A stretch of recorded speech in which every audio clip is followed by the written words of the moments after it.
আমরা 52 সালে ভাষার দাবিতে লড়াই করেছিলাম, কিন্তু বাংলাদেশে অনেক ভাষা বর্তমানে হারিয়ে যাচ্ছে।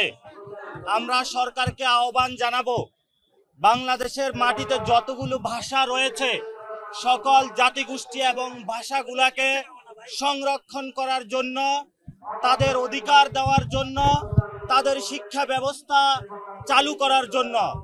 এবং 52 সালে সেই তমুদ্দুন মজলিস থেকে আমাদের যে কালচারাল একটি ফাইট শুরু হয়েছে, সেটারই 24-এর মধ্যে আরো উজ্জ্বল হয়েছে।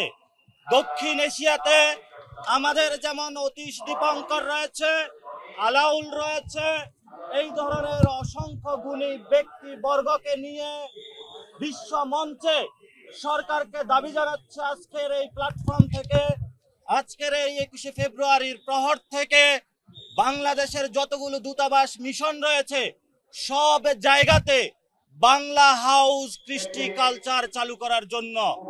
প্রত্যেকটা দেশের মধ্যে যদি আমরা বাংলা হাউস চালু করতে পারি, বিশ্ববাসীকে আমরা জানান দিতে পারবো বাংলাদেশের মানুষের আশা, বাংলাদেশের মানুষের মনন কেন আমাদের ভাই বোনেরা ভাষার দাবিতে শহীদ হয়েছিল। আমরা সরকারের কাছে দাবি জানাচ্ছি, বাংলাদেশে বাংলা ভাষাকে সরকারি বিল পত্র থেকে শুরু করে স্কুল, কলেজ, ইউনিভার্সিটি সব জায়গাতে একটি সুন্দর পরিক্রমায় নিয়ে আসার জন্য। আমরা আশঙ্কা দেখতে পাচ্ছি গত 53 বছরে ভাষা ইনস্টিটিউট থেকে শুরু করে সবগুলো ভাষার যতগুলো প্রতিষ্ঠান রয়েছে এগুলোকে ক্রিপল্ড করে বা পঙ্গু করে রাখা হয়েছে।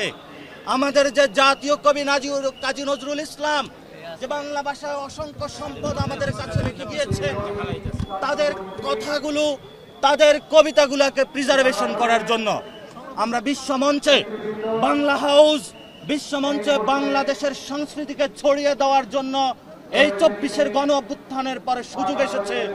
বর্তমান যে সরকার রয়েছে তাদেরকে এই বিষয়ে উদ্যোগ নেওয়ার জন্য আজকের এই প্রহরে জাতীয় নাগরিক কমিটি থেকে আমরা আহ্বান জানাচ্ছি।